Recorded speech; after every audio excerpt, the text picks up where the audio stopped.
আমারে শিখাই দিও লাগতো না আমার পূজাতে ঠাকুর প্রসন্ন হয়ে উল্টাই থাকে বুঝছেন পাগলু थोड़ा सा कर ले रोमांस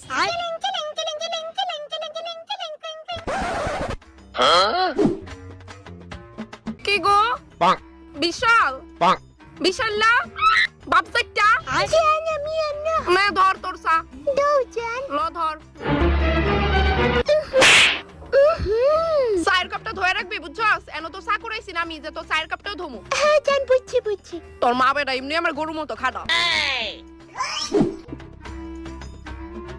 কইতাছি বাইরে আসে না তোমার বোন দাঁড়াই রইছে তুমি চাইতেছো কি তা দাঁড়াই রইছে তো বাইরে আমার বই না কি তা আমার বই আরে তোমার তুমি গিয়া দেখাও তো বৌমা কার বই নাইছে আর কইতেছি ভালানি তোর শ্বশুর বাড়ির লোক তুই নাকি তো জ্বালায় রাখতাছস না আউনের আগে ফোন করতে পারছ না